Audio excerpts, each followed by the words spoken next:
नमस्कार फ्रेंड्स। सूर्य 16 जुलाई को कर्क राशि में जाने वाला है। मंगल 12 जुलाई को वृषभ राशि में जाएगा।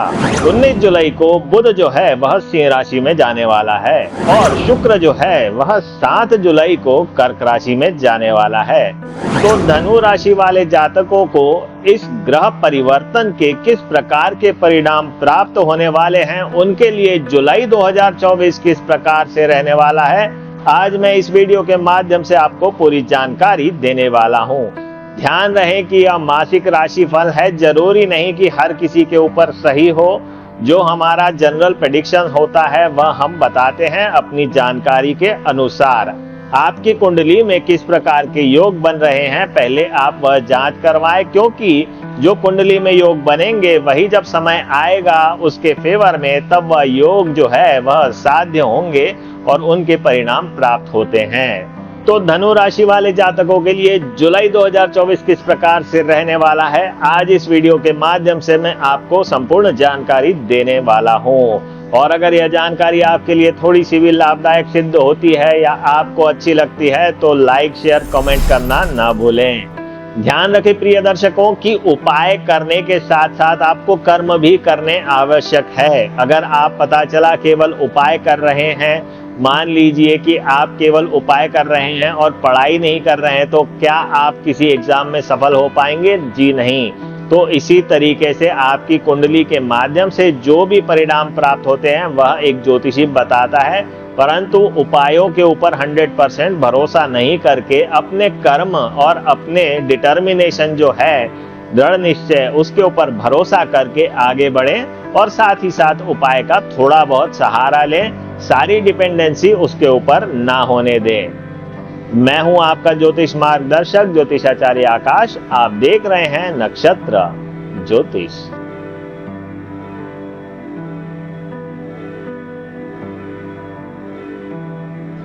नमस्कार। आज हम चर्चा करने वाले हैं कि धनु राशि वाले जातक जो हैं उनके लिए जुलाई 2024 किस प्रकार से रहने वाला है। तो सर्वप्रथम बात करते हैं कि सूर्य किस प्रकार के परिणाम देने वाला है। अब सूर्य आप देखिए सप्तम भाव में स्थित है। यह रहेगा 16 जुलाई तक। तो हम पहले 16 जुलाई से पहले का राशिफल जो है वह देखेंगे। और सूर्य यहाँ भाग्य भाव का स्वामी हो जाता है। इसे कहते हैं भाग्य भाव या नवम भाव या नवम भाव। ठीक है। तो सूर्य फिलहाल सप्तम भाव में है और भाग्य भाव, तो 7 और 9 हाउस एक्टिवेट है।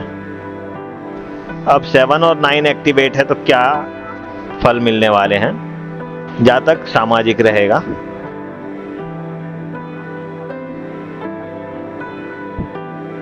शिक्षा के लिए उत्तम,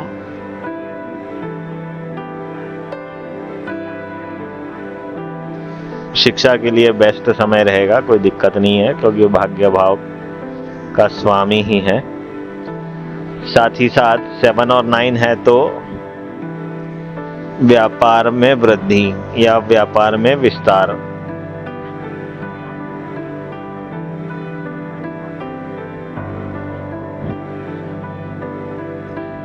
ठीक है। फाइनेंस के लिए कुछ खास नहीं माने जाते 7th और 9th हाउस, तो धन के विषय में ज़्यादा नहीं बता पाएंगे, यथास्थिति बनी रहेगी, यह समझ लीजिए। यात्राएं हो सकती है क्योंकि 7 और 9 दोनों यात्रा दिखाते हैं या दर्शाते हैं। खासकर से सरकारी नौकरी में हैं तो और ज़्यादा यात्राएं होने की संभावनाएं बनी रहेंगी जिन जातकों की सूर्य की दशा चलेगी। ध्यान रखिए, मैं जो भी मासिक राशिफल बता रहा हूं उसमें जो भी बात कहता हूं, अगर वह आपकी कुंडली में दिख रही है तो ही आपके ऊपर वह बात होने वाली है। जैसे मान लिया जाए कि किसी की कुंडली में घर दिख रहा है, लेने का समय बिल्कुल उचित लग रहा है, और फिर हम जब प्रेडिक्शन करते हैं मासिक राशिफल, तो उसमें भी दिख रहा है, तो जरूरी है कि वह होने की संभावनाएं बढ़ जाएगी। ठीक है, तो इसी प्रकार से सूर्य के फल हमने अभी बता दिए हैं आपको। और अब बात करेंगे कि भाई 16 जुलाई के बाद जब सूर्य कर्क में चला जाएगा तो क्या परिणाम देगा। तब ये देखिए 8th हाउस और 9th हाउस एक्टिवेट हो जाएंगे। 8 और 9, तो यह मान के चलिए 8 और 9 पिता के लिए हानि कारक समय।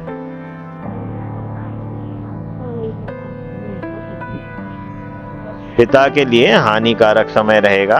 अब जरूरी नहीं है कि उनके जीवन को ही कुछ हो जाए, परंतु कहीं ना कहीं उनके लिए समय खराब है तो कुछ परेशानी पिता को होने की संभावनाएं बनती है। शिक्षा में अवरोध। अब शिक्षा में अवरोध का मतलब है कि भाई इस महीने पढ़ाई अच्छे से नहीं हो पाएगी 16 तारीख के बाद, है ना। उससे पहले तो अच्छी दिख रही है, पर 16 के बाद हो सकता है कुछ ना कुछ परेशानियां आए जिसके वजह से पढ़ाई ढंग से नहीं हो पाएगी। ज्वर हो सकता है, साथ ही साथ किसी न किसी प्रकार से आपको मानसिक सुख में कमी रहेगी।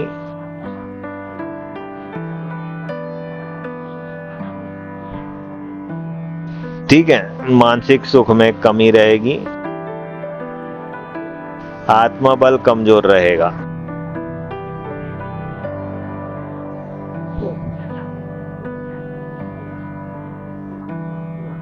ठीक है, तो यह थे सूर्य के फल। अब आगे हम बात करेंगे कि मंगल किस प्रकार के परिणाम देने वाला है। बात करते हैं अब मंगल किस प्रकार के परिणाम देने वाला है। अब मंगल 12 जुलाई को वृषभ राशि में चला जाएगा, परंतु उससे पहले क्या परिणाम दे रहा है देखते हैं। तो मंगल का प्लेसमेंट मेष में है और मंगल की लॉर्डशिप जो है, स्वामी है वह द्वादश भाव का, पंचम भाव और द्वादश भाव। अब ये दो भाव एक्टिवेट हो गए हैं, तो क्या परिणाम मिलने वाले हैं जज करते हैं। ठीक है, तो इसमें क्या होगा भाई, पंचम और द्वादश जो है यह संतान से अनबन या वैचारिक मतभेद।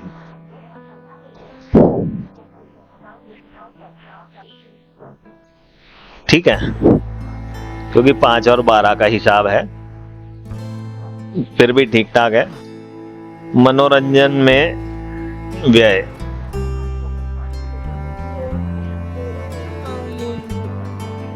अब मनोरंजन में व्यय क्या होता है भाई, आपने कोई लग्जरियस टूर कर लिया, लग्जरियस गाड़ी खरीद ली, ठीक है, तो वह जो व्यय होगा वह आपने अपने मनोरंजन के लिए किया। पिक्चर देखा है थिएटर में जाकर के, 1000 रुपए 2000 रुपए ऐसे खर्चा कर दिए, मामूली लगते हैं 1-2 हजार रुपए तो आजकल के समय में, है ना। तो इस प्रकार से बहुत खर्चा कर दिया तो उसे कहा जाएगा मनोरंजन में व्यय। किसी क्लब की मेंबरशिप ले ली वहाँ खेलने के लिए, तो इस प्रकार से मनोरंजन में व्यय देखा जाएगा। साथ ही साथ 5-12 है तो अफेयर में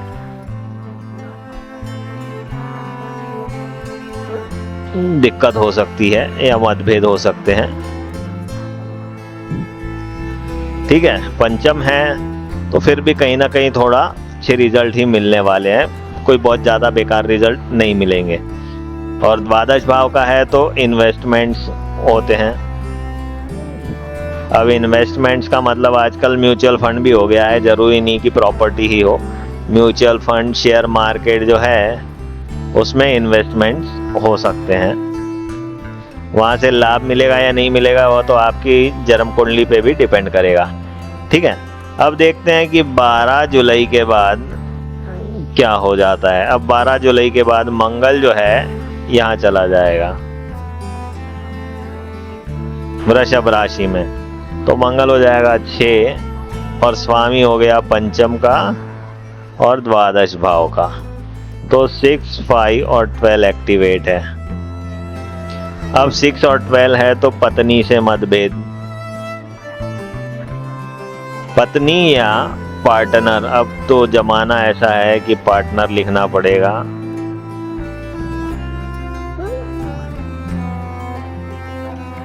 कोई भी एग्रीमेंट अगर आप पार्टनर से करते हो तो वह टूटने की संभावनाएं बढ़ जाएंगी। अब इसमें शेयर मार्केट में सक्सेस मिलने की संभावनाएं अच्छी दिख रही है। छठवा आ गया तो शेयर मार्केट में कमाई हो सकती है, ठीक है ना। साथ ही साथ ज्वर हो सकता है, पित्त रोग हो सकते हैं, या गर्मी से रिलेटेड रोग जैसे खुजली वगैरह होती है वह हो सकता है, क्योंकि मंगल है ना, तो मंगल तो भाई गर्मी से रिलेटेड बीमारियां देगा, ठीक। तो इस प्रकार के परिणाम मंगल देने वाला है। आगे हम बात करेंगे बुध किस प्रकार के परिणाम देगा। अब बात करते हैं कि बुध किस प्रकार के परिणाम देने वाला है। बुध वर्तमान समय में आप देखिए क्या स्थिति बन रही है। तो बुध का प्लेसमेंट है 8 में और इसकी लॉर्डशिप है 7 और 10 हाउस की। तो 8, 7, 10 एक्टिवेटेड है। यह क्या करेगा भाई? यह सबसे पहले तो आपको बदनामी देगा,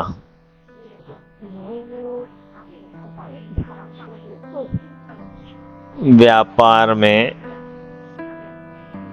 परेशानी,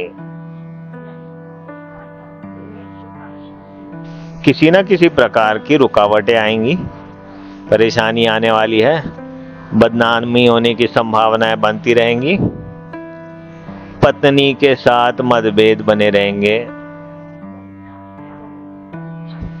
यानी घर में सुखी नहीं रह पाएगा इंसान, ठीक है। बुध कारक जिन जिन चीजों का है उससे भी कहीं ना कहीं नुकसान हो सकता है, जैसे कि भाई कम्युनिकेशन का कारक है, कमीशन का कारक है, तो वहां कहीं दिक्कत आने की संभावनाएं दिखती है। परंतु जो नौकरी वाले हैं उनके लिए यह अच्छा समय रहेगा, नौकरी वालों के लिए बढ़िया समय।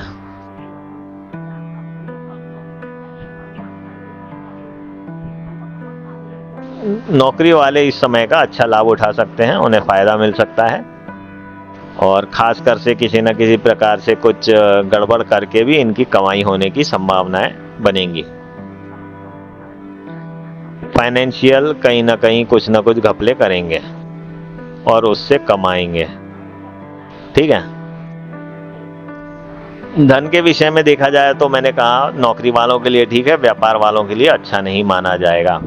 अब बात करते हैं 19 जुलाई। 19 जुलाई में यह चला जाएगा सिंह में, तो सिंह हो गया नवम भाव और 7 और 10, तो 9, 7 और 10 भाव एक्टिवेट हो गए। अब ये एक्टिवेट हो गए तो क्या करेगा भाई? शिक्षा में अग्रसर, व्यापार वृद्धि,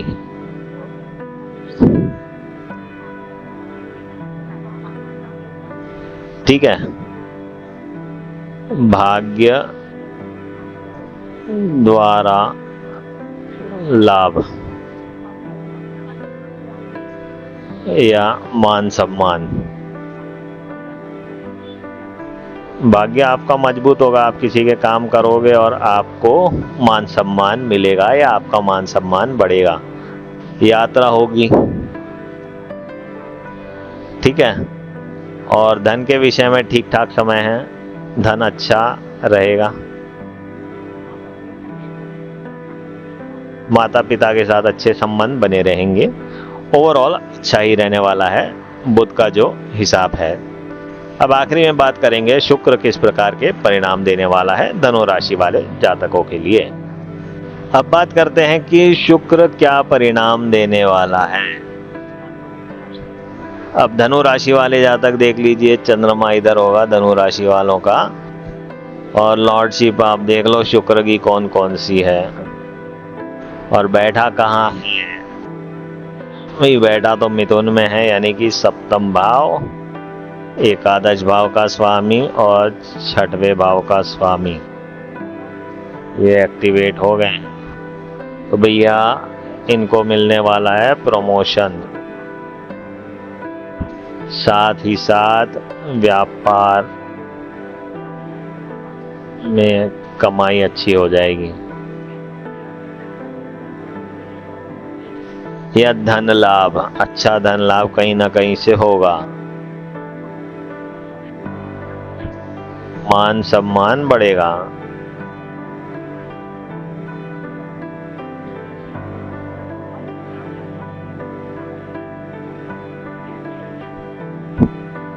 ठीक है, प्रतियोगिता परीक्षा में सफलता,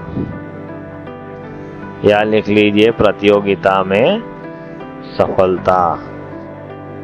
तो यह परिणाम मिलने वाले हैं शुक्र के।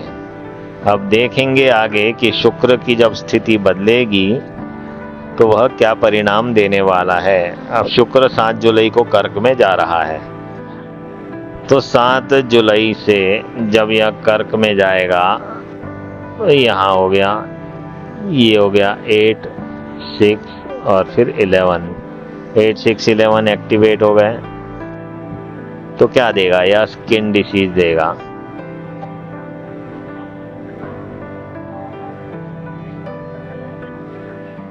स्किन डिसीज, एलर्जी या हार्मोनल कुछ प्रॉब्लम यह देगा।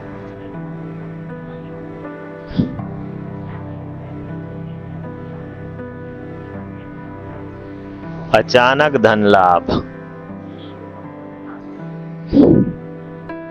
पुराना कहीं का पैसा फंसा होगा तो वह आपको मिलेगा। साथ ही साथ कहीं उलझा हुआ धन जो रहेगा वह मिल सकता है। वसीयत से लाभ हो सकता है। ठीक है, शेयर मार्केट में लाभ होगा। तो इस प्रकार के परिणाम शुक्र देने वाला है।